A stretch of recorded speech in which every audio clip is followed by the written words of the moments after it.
આજે આપણે ખૂબ સરળ રીતે બનાવીશું મગ અને ભાત। એક કુકરમાં આપણે મગ લઈ લઈશું, તેમાં સ્વાદ અનુસાર મીઠું એડ કરીશું અને તેને 4-5 સીટી મારીને તેને બાફી દઈશું કુકરમાં। એક તપેલી લઈ લઈશું, તેમાં આપણે 4 વાટકી જેટલા ચોખા એડ કરીશું। એડ કર્યા બાદ તેમાં આપણે પાણી એડ કરીને 2 પાણીથી આપણે ધોઈ દઈશું। ધોઈ દીધા બાદ આપણે સ્વાદ અનુસાર મીઠું એડ કરીશું। હવે તમે જોઈ શકો છો કે એક સાઈડ મગ બાફી રહ્યા છે અને બીજી સાઈડ મેં ભાત પણ મૂકી દીધા છે।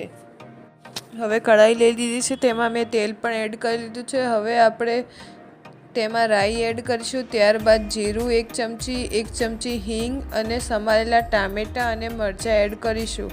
હવે તેને પણ વઘાર કરી લઈશું। હવે તેના અંદર લસણની ચટણી એડ કરીશું। તમે જોઈ શકો છો કે હું દરેક શાકમાં લસણની ચટણી એડ કરું છું। લસણની ચટણી એડ કરવાથી શાકનો સ્વાદ ખૂબ જ સરસ આવે છે। હવે તેમાં આપણે મરચું પાવડર, ધાણા પાવડર, હળદર પાવડર એડ કરીશું અને દરેક વસ્તુ મિક્સ કરી લઈશું। તે મસાલામાંથી તેલ છૂટું પડવા લાગે ત્યારબાદ આપણે થોડું બેસન એડ કરીશું। બેસન એડ કર્યા બાદ થોડું આપણે પાણી એડ કરીશું, જેથી આપણે મગ સરસ રીતે પલાળેલા અને રસાવાળા બને।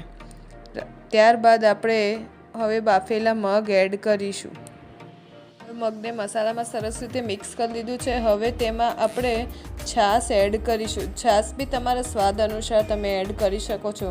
અત્યારે મારે ભાત સાથે ખાવાના છે એટલે હું છાશ થોડી વધારે પ્રમાણમાં રાખીશ અને સ્વાદ અનુસાર મીઠું એડ કરીશ। તમે જોઈ શકો છો કે આપણા સરસ મજાના મગ તૈયાર છે રસાવાળા।